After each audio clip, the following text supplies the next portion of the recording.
Hi, everyone, and welcome to today's webinar. We'll be talking about cellular senescence as the NIH looks to the Buck Institute's research on aging to help stop the scourge of Alzheimer's and other chronic diseases like cancer.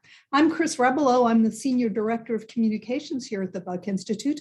I'll be moderating today's conversation with 3 Buck professors who were recently awarded NIH grants to further their research on cellular senescence, zeroing in on particular age-related diseases. These webinars are interactive. As moderator, I enjoy your questions, and it also helps me identify topics that are of greatest interest among our audience. So there is a Q&A feature on your Zoom screen. Please go there to type in your questions. I'll try to get to them as many of them as possible. And also a quick disclaimer. All of the scientists involved in today's webinar are PhDs. They are not MDs, so they're not qualified nor licensed to give medical advice. So here's how it's going to work. I'm going to start with the person most qualified to help us understand cellular senescence. And then I'm going to bring her colleagues into the conversation so we can get a full picture of what's happening here at the Buck. So first up, Dr. Judy Campisi, who actually has joined me here. She's sitting beside me here in our little studio. Judy is internationally recognized for her pioneering work in cellular senescence. If you want details on Judy's background, you can find them on our website. Just know that she was inducted into the National Academy of Sciences for her work, something that we're very proud of here at the Buck. So Judy, cellular senescence has been recognized as one of the major drivers of age-related disease. Get us started. What are we talking about here with cellular senescence? Yeah, so what we're talking about is something that's getting more complicated by the day. So let me give you a little bit of background. In the 1960s, a scientist who was puttering around in the lab trying to raise viruses in human cells noticed that these human cells would stop dividing. They'd divide for 40 or 50 times and then the end. And he called that cellular senescence. It was pretty remarkable finding because in the 1900s, early 1900s, another famous scientist, Alexis Carrel, said that cells were immortal.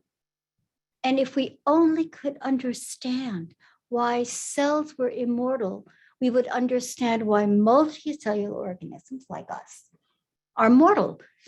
And this would solve the problem of aging and death and blah, blah, blah. So Carrel was, he was totally off base with that. Obviously, if you took hydrochloric acid and poured them on his cells, they would die. But Hayflick in the 1960s really began to question that. And he published 2 famous papers, which then coined the term cellular senescence. So what happens is cells stop dividing. That's clear. These are normal, healthy cells that experience some sort of stress. And when they're totally stressed, they stop dividing. And we now know that that stopping of cell division is extremely important for preventing cancer in young people. So there are mutations in mice, mutations even in people, where cells don't stop when they should. And those mice and those people tend to die an early death due to cancer. But there are 2 other things that happen when the cells stop dividing. The first is they don't die. Actually, Hayflick said they died, but they really don't. He was just not able to replate them. And then the other thing is they start secreting a whole panoply of bioactive molecules. So one cell, and if you look at the top, So I think, can you bring the slide up? yeah. So we have one slide today. We're going Yes. to try to keep this as conversational as possible. So what are we looking at here, Judy? Yep. So on the left are normal human fibroblasts that are not senescent. And they look like really most cells you would grow in a cell culture. These are obviously in a cell culture dish, and they're dividing. You can even see a few dividing cells in the culture, and they will fill up the dish. They'll stop when they get very, very close to each other, but for the most part, they just divide. Now, on the right are cells that were treated with something that damages DNA. And as a consequence of that DNA damage, the cells become senescent. Why? Because now they have mutations that could give rise to cancer. And one of the markers of senescence is they express an enzyme that we can use that makes the cells turn blue. So the blue cells are senescent cells. Now, I want to point out that this blue enzyme, this enzyme that turns the cells blue, it's not absolute. You can find this enzyme in other cells, but for the most part, it's a pretty good marker of senescent cells. So those senescent cells don't look too happy. I mean, like no, they're happy. Oh, they are. Okay. Oh yeah, they're expressing genes. They're expressing the genes that code for the proteins that they're secreting. They're actively secreting. And actually, if you do time-lapse cinematography on these senescent cultures, they're crawling around. So they're not zombies. I know in the literature, it's very fashionable to call them zombie cells. They're not zombies. They're pretty active, but they're just not dividing. Think about the neurons in your brain. Okay, we're going to talk about those, but those senescent cells are secreting factors. So give us briefly, talk about how the bad stuff about senescent cells, like how does that work inside of our bodies? Okay, so the molecules that they secrete belong to several classes. Some of them are called pro-inflammatory cytokines. And if you ask a pathologist, what's the easiest way to take a biopsy from a young person, an old person, look at them blinded under a microscope, which one is old, which one is young? The pathologist will say, well, I would look for inflammation. And if there's inflammation, it's old.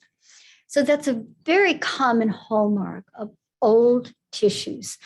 And senescent cells do secrete these molecules that attract inflammatory cells. But I do want to point out not everything they secrete is bad.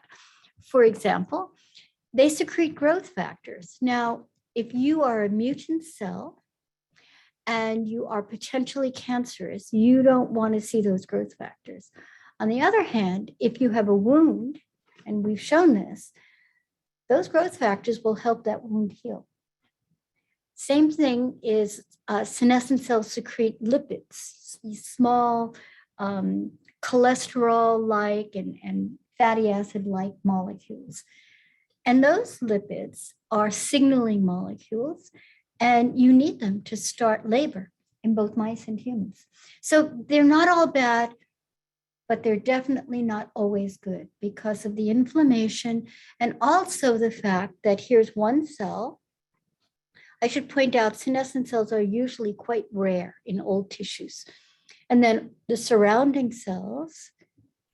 And now these surrounding cells are seeing all these molecules, these lipids, these inflammatory molecules, these growth factors, they start responding. So the tissue becomes compromised. The tissue doesn't work as well. And we think that's the key to how senescent cells can be driving so many age-related diseases, which I think the mouse models have told us they definitely do. Okay, great. So let's lose the slide because we're going to move on to our first participant. So I want to talk about the $14 million grant the buck got to look at cellular senescence in the context of Alzheimer's disease. Before I bring in co-PI Lisa Ellerby, who's a professor and a neuroscientist here at the Buck, Judy, tell us, what does Lisa bring to this effort to look at cellular senescence in the terms of Alzheimer's? Yes, well, just as none of us are real doctors, Lisa is a real neurobiologist. I'm not a neurobiologist. And so when we decided to focus this idea of senescence disturbing the brain, Lisa was the obvious person to turn to because of her expertise in different cell types in the brain. Great. So Lisa, are you there? Can we bring you up on the screen? Yes. Oh, cool. So Lisa, talk about, first of all, I know part of the thing that you're going to be doing with this new research and this grant is you're going to be growing actual organoids. So talk about, just briefly, give us, what's your research going to look like? Yeah, so let me just give a bigger picture relating back to what Judy said. So cellular senescence in the brain is not well defined. So we're actually, a real large goal of this grant is to define cellular senescence of different cell types, and then how those cell types interact with a senescent cell. And so that leads to this concept of growing cells from patients. This is called induced pluripotent stem cells, and making little miniature brain organoids. So of course they're very, very tiny, but what they allow us to do is they allow us to look at the cell interactions of the brain. So the brain is not just a neuron, it's microglia, it's astrocytes, it's endothelial cells, it's this whole vascular network. And that communication between all those cell types is a critical component of our grant. We want to explore, if a microglia has a senescent signature, how does it impact a neuron? If an endothelial cell, which is really important to the blood-brain barrier, has a senescent signature, what happens to the astrocytes and to the blood-brain barrier? Does it break down? So there's key fundamental questions that this grant will address, but they're not known. We don't know what a senescent cell does mechanistically. How does it exist in the brain? Why did it come to be there? And so we want to define that and really understand that process. And the idea is that these senescent cells, as Judy has pointed out, they can secrete SAS molecules that are toxic. And we want to offset that type of event as potentially decreasing the aging process in the brain, which isn't well understood, but also looking at Alzheimer's. Is this a key pathological event, senescence, that drives Alzheimer's disease? And we need more mechanisms for Alzheimer's disease, not the current beta amyloid. That's been really, really investigated heavily, but we need novel mechanisms to go after. So that's the perfect lead into my next question. So generally, all the focus for Alzheimer's is on these plaques and tangles that show up in people's brains. We don't know yet whether cellular senescence is involved in that, or cellular senescence is a totally different thing in the brain. What's your take on that? Yeah, I actually kind of want to step back a little bit. Alzheimer's disease is not just tangles. It's not just beta amyloid and tau. There's other mechanisms that need to be explored. And so whether cellular senescence is upstream of that and driving some of those downstream events may be possible, I think that's what this grant is going to do. It's going to really look at what is the driving mechanisms that lead to Alzheimer's disease. And it may even be without tau and without beta amyloid. That's a possibility, or at least a subset of Alzheimer's disease is driven by this. So Judy, you and I have talked in the past where you question whether like the term Alzheimer's is diseases even makes sense. So how do you think this is all going to play out? Well, if you if you read the literature and you talk to people, it's like some of my colleagues at Lawrence Berkeley Lab who are doing imaging of people. They do cognitive tests and then they do imaging. And they'll tell you there's a subset of people with plaques and tangles. You can see them by these imaging techniques. They're cognitively normal. There are other people who have cognitively declined, and most physicians would say that's Alzheimer's disease, no plaques or tangles. Now, it's not every patient, but the point is there's not a good correlation between the presence of these plaques and tangles and cognition. However, I do want to point out what these plaques and tangles are is misfolded proteins. And if you take a normal cell, like the ones that were on that picture, and you force proteins to misfold, the cell will undergo senescence. So I think we're on good ground to hypothesize that senescence in the brain can be driving what we recognize as, I would rather call it dementia, age-related dementia, which is what it is. How do you, what's your take on the future of Alzheimer's? I mean, right now with cancer, and we're going to talk about cancer later, there's so many different types of cancer, and getting a cancer diagnosis essentially doesn't mean much until you know more about it. Lisa, do you think Alzheimer's is going to go in that direction? Yeah, I do. I think that right now the clinician is diagnosing Alzheimer's disease, and that's great because they're going through a set of criteria that the patient could fulfill, at least in part. But I think that we know that each individual person, especially families who experienced Alzheimer's disease, we know they present differently. From each patient is unique. So I think it's going to be like cancer, that there's going to be a set of markers, a set of pathways that a particular person goes down that's going to be distinct from another. And so we're going to see Alzheimer's as it is defined now as having subgroups and subcategories. And it will help the clinician, because then if a person falls into one category, they may be responsive to one type of drug. While if they're in another category, maybe highly vascular events occurring that are leading to dementia symptoms, there'll be another course of drugs. So I think we're going to get to the same point, I hope, as we do with cancer, where you can go in and you can look at how that person's cancer is presenting. You can sequence it. You can say, hey, this is the drug that will be utilized in order to treat your form of Alzheimer's disease. That's where I hope to see the treatments go, but we're not there yet, obviously.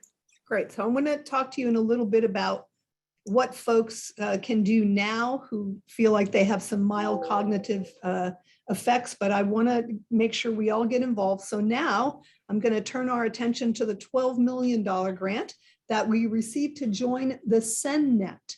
So Judy, what's the Ceneletic? What are we going to be doing? This is NIH's major vision. So just to remind people, there's the NIH, National Institutes of Health, a major funder of biomedical research in the US. But then there are subgroups. There's the National Cancer Institute, the National Institute on Aging. Well, this is the big NIH. So the big NIH has come to the realization that senescence could be important in many human diseases. So they funded large grants to a few institutions, one of which is the Buck.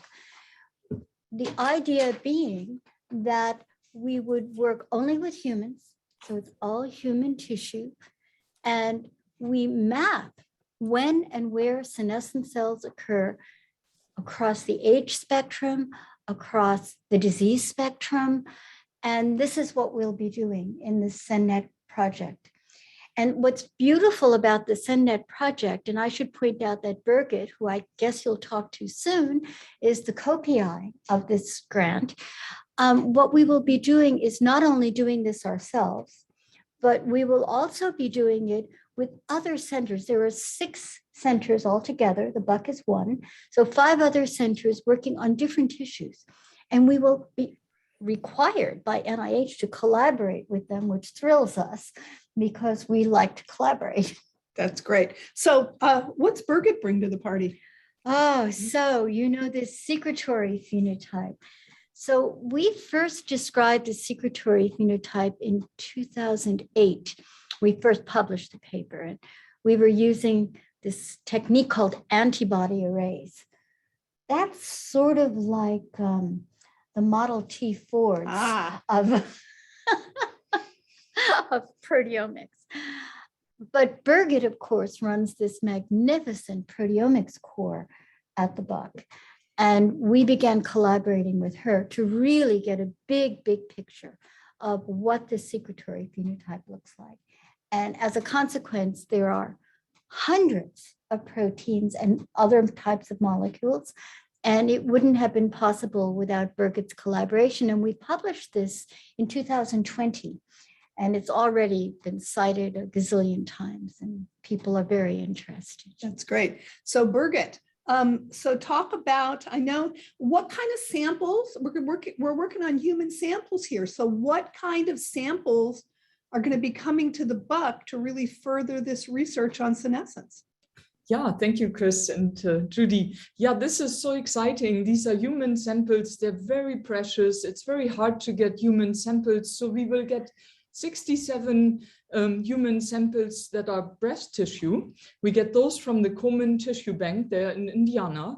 And so there we're looking at the fat composition and young and older elderly breast tissues, but they're all healthy, right? So we're really looking at the senescence burden in age. So we're excited about those. And then we have a collaboration with Wake Forest in North Carolina, Steve Kuczynski, and they are collecting for us muscle samples.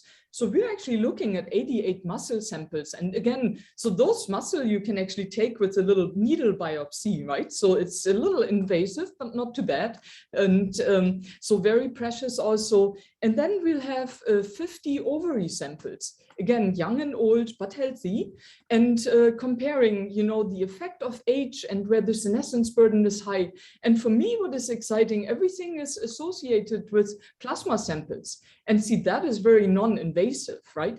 Because, and this goes to what Lisa was saying, right? Where when we find, hopefully, some interesting senescence signatures and profiles, we can look at those in the plasma, which is much easier versus in an ovary sample or a muscle sample, right? Or a breast sample. That's where we're hoping to go with biomarker panels in biofluids. So when we talked earlier, you also said this project is going to help us address some disparities in healthcare, right? So talk about, we're getting samples from a wide swath of the population. Yes, exactly. As Judy said, because we work really with all these other centers. So I mentioned a couple of places where we get our samples from, and then these other centers have their own networks where they get the human samples from. So, this is really kind of increasing the diversity of human samples that we're looking at. So we have male samples, female tissue samples. We have, different ethnicities, different ages, as I mentioned. So we really want to get a comprehensive way in looking at aging and senescence, and their collaboration is such a key thing. And Judy and I even have some international collaborations with Chianti, which is a study in Europe, and Luigi Ferrucci. So yeah, it's all collaboration, I guess. That's great. So we're starting to get some questions in. I want to include them and stuff that I was already thinking about. So everybody wants to know what to do about senescence. Like, it's not a great thing as we get older. So for folks out there, what can we do to decrease the burden of senescent cells? Well, if you want to do something safe, you can restrict the number of calories. So everyone knows that caloric restriction, or even this intermittent fasting, which has now become very popular, what we know actually molecularly how that works. So it dampens a signaling pathway that then drives the cells to begin secreting all these inflammatory molecules. So that's one thing you can do. Exercise also seems to lower the burden of senescent cells, although we don't understand the mechanism very well. And the third thing is you can take a drug. There are two classes of new drugs. They're called Ceneletics. They selectively kill senescent cells, so they just go away. I should point out, even in the oldest tissue and most diseased tissue, senescent cells are never super abundant. It's maybe a few percent. So you can kill them off and not suffer great tissue loss. And the other class of drugs are called xenomorphics. And what they do is they dampen some of the secretions. And so that's become very popular now. The problem is they work well in a mouse. We don't know yet how well they work in humans. We know how they work in human cells. We'll know from our collaboration with Lisa if they work in organoids. But we want to know if they really work in humans. And I think we're not quite there yet, even though early stage clinical trials are already underway, both by academia and also by some companies. And I know when we talked earlier, maybe this relates back to caloric restriction, you said don't overeat.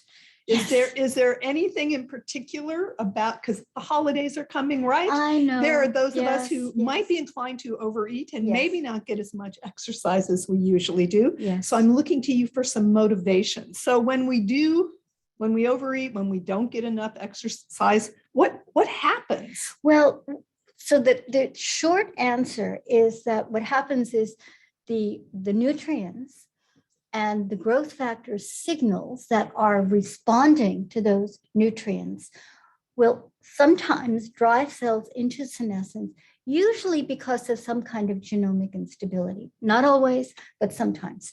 And so you have a genomically unstable cell, you want it to stop. You really want it to stop because that's the start of cancer. And so that's what overeating does. Actually, it's not the same throughout the body. For example, the richest source of senescent cells seems to be fat, especially visceral fat, belly fat. And that's what goes up with age, is belly fat. And when we biopsy mice and even humans, and we look for markers of senescence, there's a lot more in belly fat than there is, say, in skeletal muscle. But there are senescent cells everywhere. They're in the brain, they're in the heart, and we don't know too much about how they differ from each other. Got it. All right. Well, consider yourself motivated, folks, as the holidays come, and to keep up your good practices with exercise and overeating, not overeating. So, Lisa, let's talk about Alzheimer's for a bit. So, the cellular, the research is just beginning. We don't really understand how brain aging happens, but do you have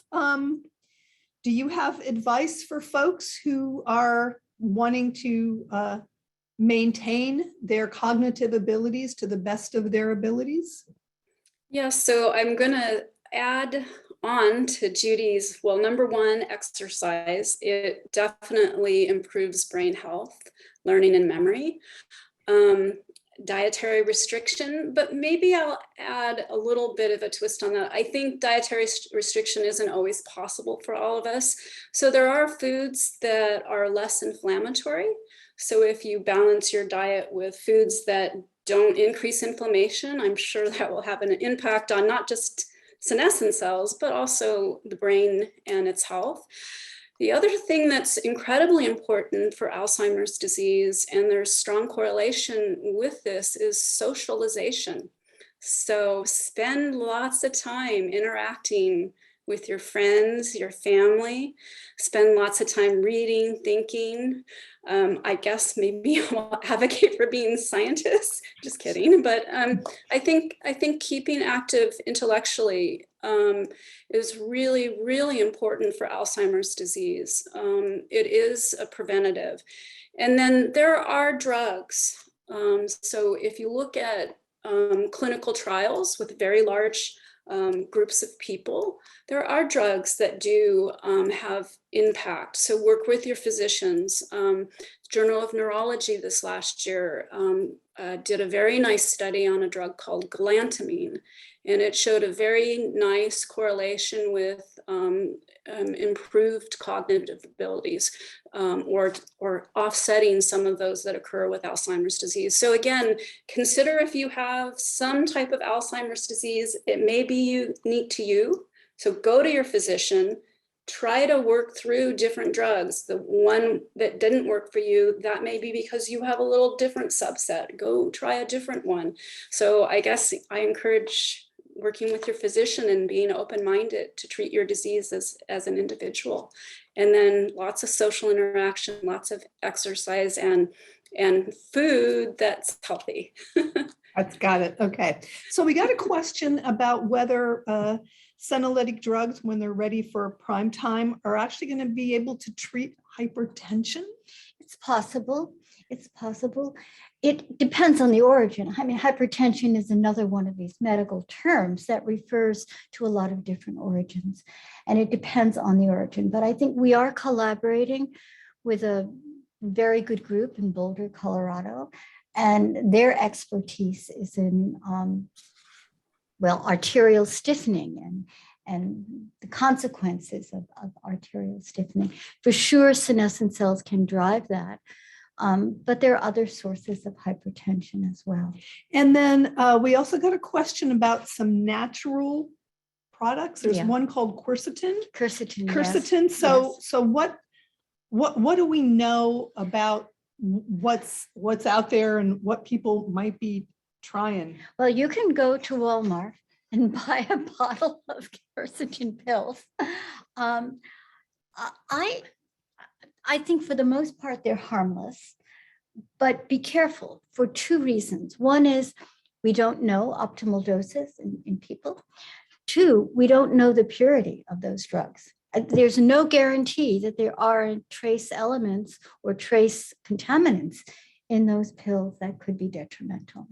So I think we're not quite ready to sanction some of these natural products, but there are companies I know that are working to make sure that they're extra pure and get the FDA to approve them based on their purity. So that's down the road. Got it.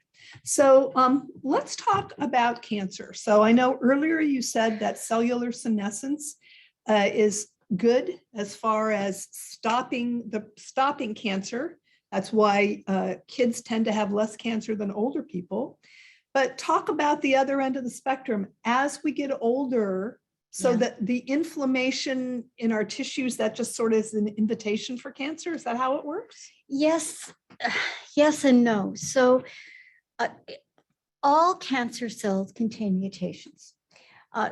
Some of them, many mutations. And the question then is, what else does it take that cell to divide? So the cell is sitting there, it's senescent because it's got these mutations, it's got DNA damage. What else does it take? And what it takes is a so-called tissue environment that is permissive for the growth of the tissue. Actually, I was recruited to Berkeley by a woman who pioneered this field, Mina Bissell.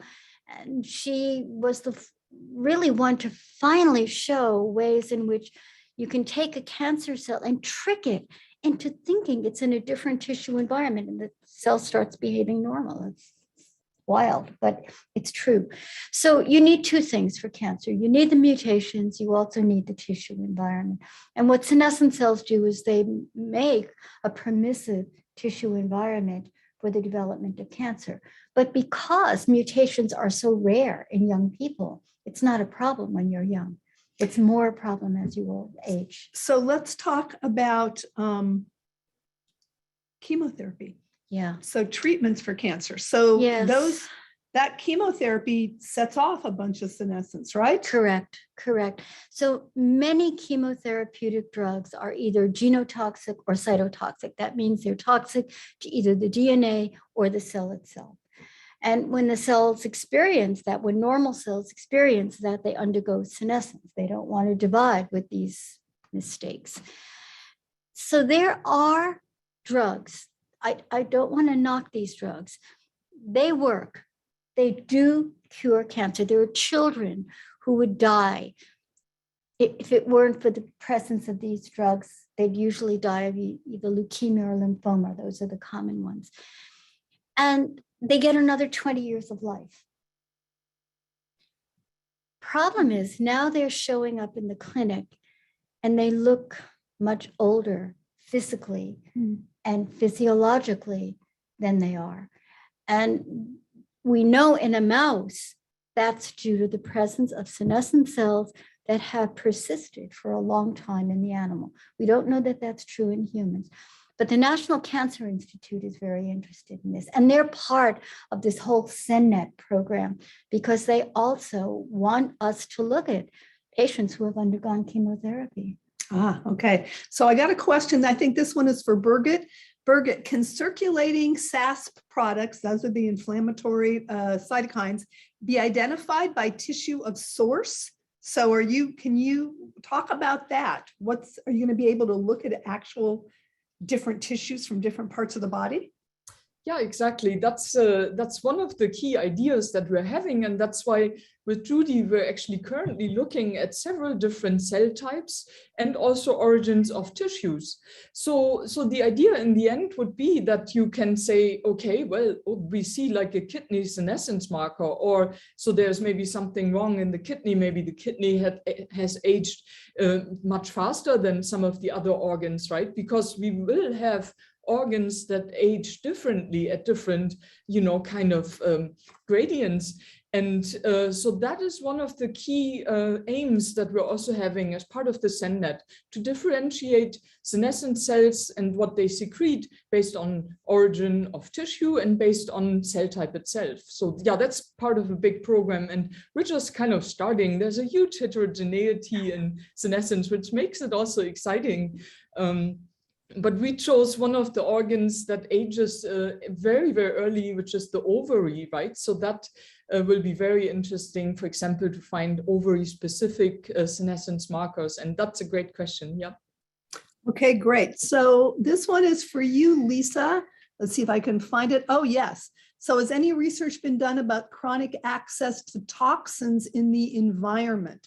So I know you and I talked earlier about Alzheimer's, and that there could be that could be a player in the disease. So talk about that.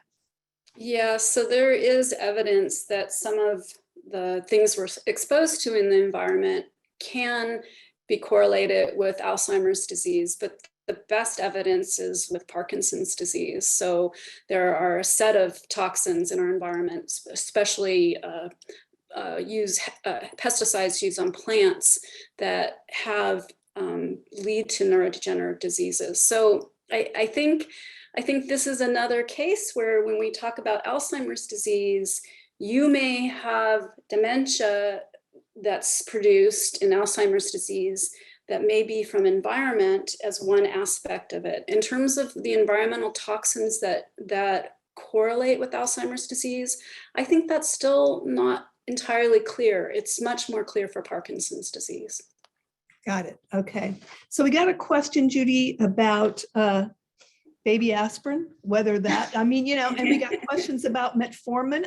There are drugs out there that have been identified as possibly anti-aging. Do we know anything about those drugs for anti-aging and for senescence, for cellular senescence? Okay. So we do. So let me talk about baby aspirin. So we know that aspirin and the derivatives, so there are lots of derivatives of aspirin. We call them anti-inflammatories. And what they do is they tend to suppress the SASP, which is great, right? You think. Okay, so let me tell you about me. So at one point I decided, baby aspirin's a tiny little bit, why don't I take some baby aspirin? So I started taking baby aspirins, and then I'm cooking. I love to cook, right? Chopping vegetables, I cut my finger. I do this all the time. The damn thing starts bleeding and bleeding and bleeding and bleeding. So I'm the kind of person who should not take baby aspirin. I think each person is different, and all these drugs have side effects. I would argue there is no such thing as a drug that has no side effects. And this is one reason why the field is a little bit more enthusiastic about senolytics as opposed to xenomorphics. The idea is with a xenomorphic, you have a drug, it's suppressing the secretion of stuff. You take the drug away, then the cells start secreting again. That's what you'd expect. But with a senolytic, the cell dies, it goes away. So now you have to wait until age or whatever drives the number of cells up again. So it's intermittent administration of the drug. And we're more enthusiastic about that because we think it will be safer, but there will still be indications that some people will be better suited for some, and some people worse suited for some, and we need to understand that. So we're getting questions from folks who are kind of desperate to know about these drugs. There's none of them on the market yet, right? Are there any senolytic drugs that have made it through the FDA process where I can go to my doctor and say, can I get this thing? You can, but you have to lie to your doctor. which most doctors will tell you they believe their patients do anyway, but so there's no FDA approved drug that is labeled a senolytic and is labeled anti-aging actually, but there are drugs like metformin. So many people have been on metformin, not for aging, but of course, to control other pathologies. And there is now a large study that's attempting to understand how metformin might also improve the health span, not the lifespan, but the health span of those people, in addition to the pathologies in which metformin was originally prescribed. So that's on the horizon. That trial is starting. It still needs some funding, I believe, but I think it will go on. And then the other ones are things like, for example, the group at Mayo has identified two drugs, dasatinib and quercetin. So quercetin is the natural product. Dasatinib is a failed anti-cancer drug. But think about this. If you want to kill cancer, you better kill every cancer cell, because if one escapes, it's going to go on and form a tumor. Our mouse models tell us you do not need to kill every senescent cell to improve health. 70 to 80% is usually good enough. So it makes these senolytic approaches a little bit safer, we think. And I know the Mayo group is sort of pushing this, and I think they're starting human trials now. And briefly, you were a scientific co-founder of a company called Unity Biotech. I was. So yes. You're still involved with them, right? You're still. Well, I still talk to them, and I still keep my fingers crossed because they're my baby, and I want their drugs to work. So they have a drug for macular degeneration. Correct. What's that showing? Well, you may know that for a drug to be approved by the FDA, you go through these different phases. So phase 1 is simply safety. You give the drug to a small group of people and you make sure nothing bad happens. So they've done their phase 1 trial. So the trial is not supposed to determine whether there's efficacy, that is, whether the drug is actually improving anything.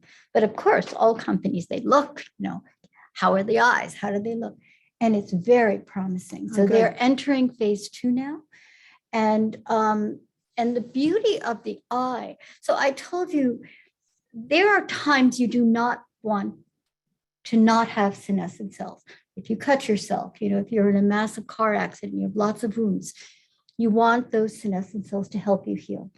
If you're pregnant, you definitely don't want to take a senolytic because we know that this secretory phenotype is important for embryogenesis and for labor. But there are times when you may want to take a senolytic for a particular indication. And we're still a long way from that, but it's starting. And I think the Mayo will sort of be at the forefront of the human trials with dasatinib and quercetin and their derivatives. Great.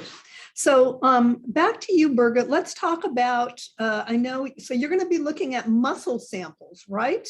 As part of it. So what's the issue with muscle and senescence, and what's the larger benefit that we could all get from this particular research?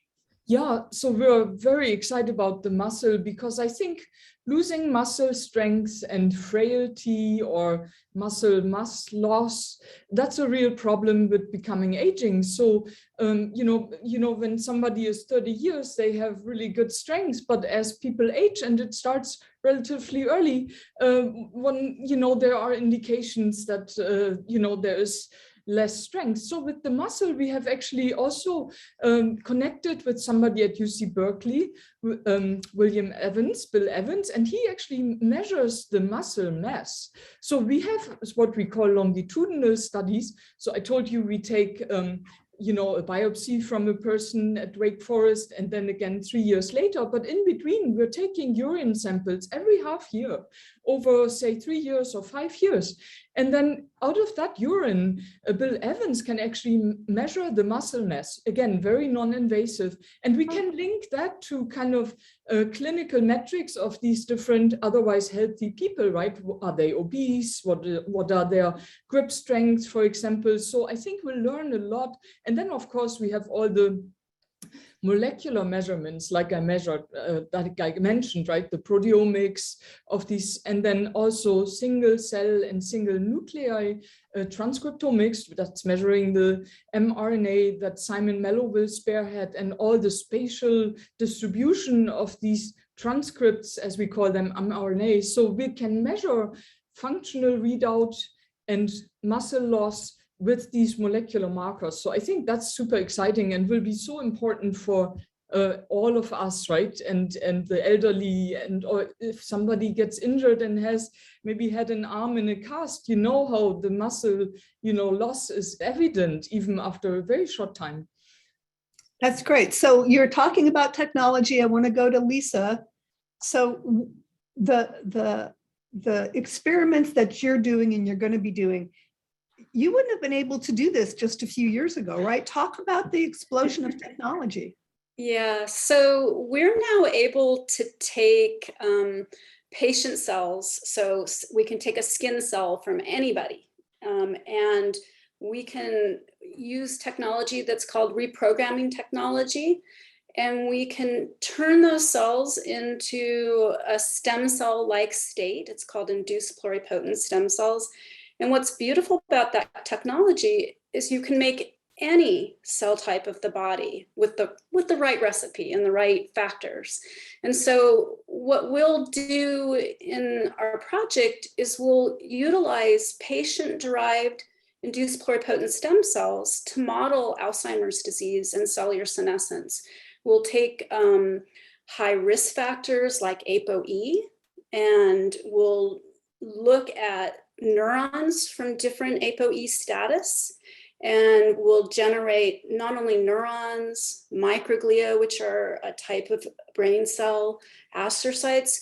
We'll take and grow those cells from patients who have the disease into little miniature organoids, in this case from the brain, and we'll look at the network, how the neighbors of each cell type interact and how they might be influenced by a senescent cell.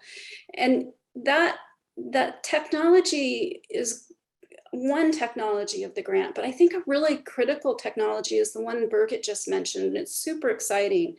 So Judy said to us, senescent cells, they're there, but they're in small number. And so that makes it a technically challenging type of cell to study. And so we're going to use single cell analysis, all types of different kinds, to pull out and look individually at each senescent cell in the brain. And we're going to use also a technology called spatial genomics. So basically you take a section of a brain, in this case, it can be from a human postmortem, it could be from a mouse, and you can identify in that tissue a specific cellular senescent state, and then look a little bit about its transcriptome, and also hopefully in the future, also its proteome as we get better at the technology. So the technology is going to drive the discoveries to understand why there's senescence in the brain and which types. And without it, I don't think the new discoveries would be possible. That's great. So I know Birgit got a question. She's responding, but I think it's good for all of us to talk about. So I get calls all the time from people who want to be involved in buck research. Somebody's asking, are you still accepting tissues? I think in this case, no. So talk about where the tissues come from and how this is going to work. Yeah, no, excitingly, this study in Wake Forest where we get the muscle biopsies, this is just starting. These are proactive studies. It means, and that was also one thing that NIH really wanted to kind of encourage, right? That there are studies that are now just starting. You know, that means we can tailor them exactly so that they're perfect for the research we want to do with those.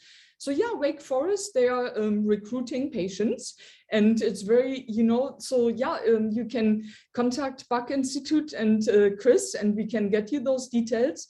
That is one of the exciting things, you know, directly collaborating with the place that actually collects the samples, because then we can tell them we like to have all these metrics that you also measure, right? Clinical things, and you know, and get the samples exactly so they will work for the technologies that Lisa just mentioned, right? That this is much easier versus going back to sampled banks, you know, biobanks. And also these samples will all be fresh, because one concern is always, well, what happens after 20 years of storage of some, you know, so this will all be fresh. You know, and the ovaries come from Northwestern. So that's also an active study, you know, so it's possible to contribute. The Komen Tissue Bank, that is a big study that they did already, and they allowed us access to that. So we're excited about that. But, and you know, as I mentioned, all these other centers, they all also have these active studies. Judy mentioned there's 5 other tissue mapping centers, they call those. So this is really exciting time, and NIH had really a foresight to really look at human tissues here.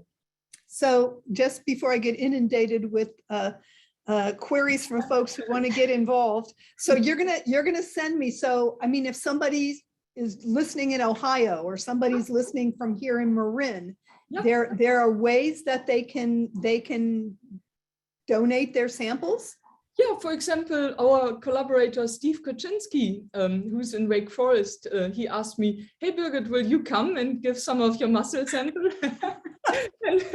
and he said every researcher should always do this once in their life. And he has done it many times, and just to experience how this is. And I mean, there's a little bit local anesthesia, and he said it's not a big deal. And it gives like a mini scar, very small, and they do it in places. Yeah, so I think, you know, I don't know how large our studies will be overall, but I think, yeah, this is fun. You know, people, I mean, research, you know, it's active, right, and dynamic. Great. But we will not, we at the Buck will not be collecting tissues. That's correct. That's just, everyone should understand that. So we can tell you where to go to donate whatever you want, your breast, your muscle, your ovary, whatever. But we're not going to do it. So here. we don't want people coming up the hill. That's right. I'm here to donate. Here's my ovary. Yeah, no, that's okay. We don't want that. So there's a really, really cool question that came in, and I want each of you to consider it. The question is, what is the one, quote, anti-aging practice you each believe popular, yet is a complete waste and not based on sound research? And also, what is the one thing you feel but has not yet been proven that you think is going to be that could be a game changer? So I want to talk to you because I remember there was a study that you really loved. We didn't do it here, that had mouse in a cage with lots of different stimulation. So talk about, I mean, do you think that could be a game changer as far as expanding human research to see? Oh yeah, I mean, Lisa touched on that already. Keeping intellectually active, socially, but also intellectually. Actually, there's also a few studies that show that people who are bilingual tend to age more slowly. And it's, you know, and learning a language after the age of 60, for example, can improve your cognition. So I think that's clear that that's something you can do. As far as the garbage goes, there is a lot of it. One of my former postdocs was, I think it was Walmart, I don't know, some store.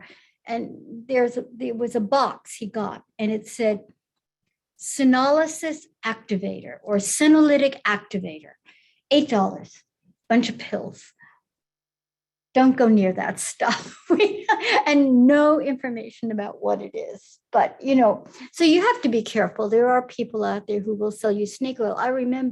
Remind you that cancer went through a terrible phase. Remember when people were going down to Mexico to get Laetrile because there was some evidence that it would cure incurable cancers, and it was just garbage. What do you think? I was talking to somebody yesterday about human growth hormone, and there are some who, oh, let's take this. Is that? I would be very careful. I mean, again, think about why we have human growth hormone. Aside from the fact that short people tend to not have enough, it's made so that younger individuals can mature and grow. And some of those have to grow a lot because they're going to be hunters and gatherers. Some of them maybe not so much because they're going to be gathering and we're taking care of children or whatever. But all of them were designed to optimize the health of a young person. Nothing in evolution was designed to optimize old age. There was no old age for 90+% of our evolutionary history. No Alzheimer's, no cancer, no hypertension. Everybody was dead. They were dead of infection or predation or starvation. And so we have to remember that. Taking an intervention always has to be weighed against the positives and the negatives. And that's why I do believe we have in our future, the ability to improve our health span. Lifespan, no evidence. Right.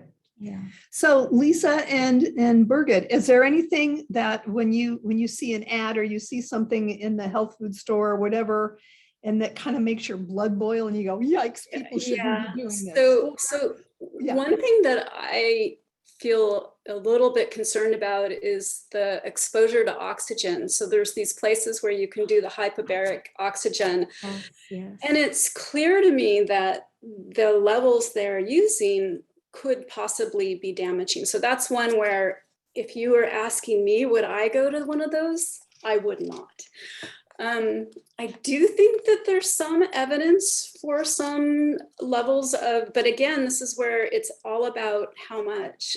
There's some cold therapies out there that may have some validity, and we'll see. And then one of the things that I actually think about a lot, and that's resilience. So Judy mentioned there are a number of people who have huge amount of pathology in their brain, but they think, they function exceptionally well. So I think there's going to be some treatments that give you a low level stress, a positive stress that may infer resilience to some of these diseases. It's the same as the aging process. Will offset aging in certain ways by understanding molecular mechanisms, but I think there's also some pathways of stress resilience that probably could be engaged and probably pretty easily in humans. So that's great. How about you, Birgit? Anything that makes your blood boil?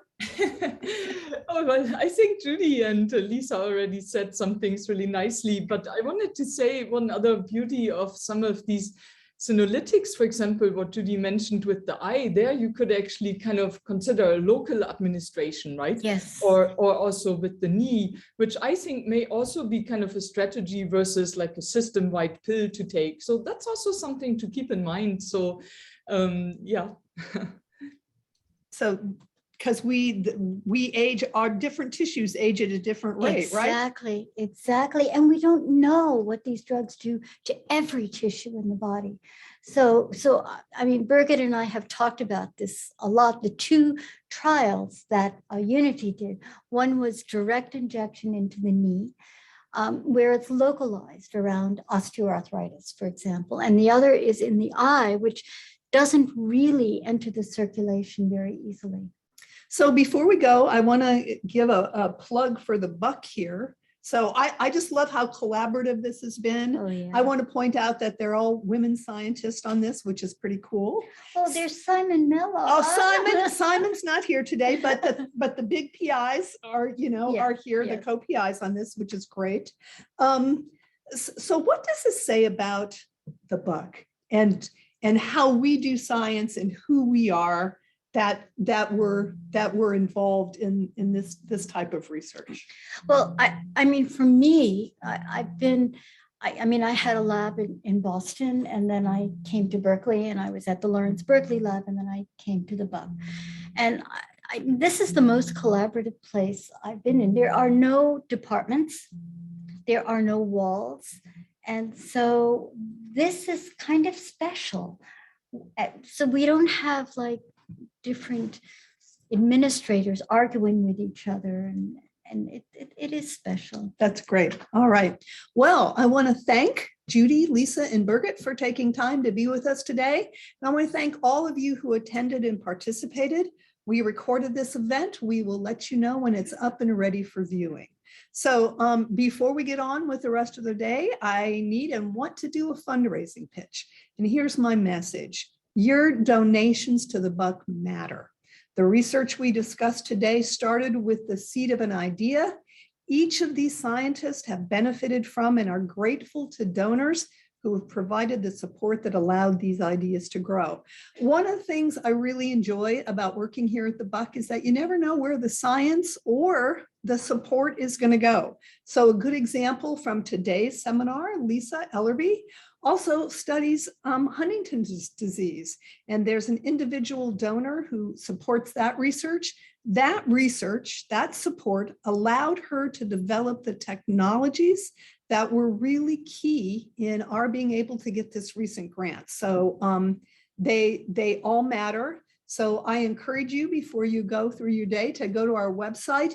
Enjoy being generous. There are many options for donating. You can donate to individual labs. You can donate to Alzheimer's. You can donate to the Buck's overall effort to help all of us live better longer. And I know it's getting towards the end of the year, so it's time for charitable giving. So please, please consider us in your thoughts and in your actions. And thanks for tuning in today. And one final thing before we go, I want to wish you all a very, very healthy and safe holiday. Be safe out there, and thank you for joining us today.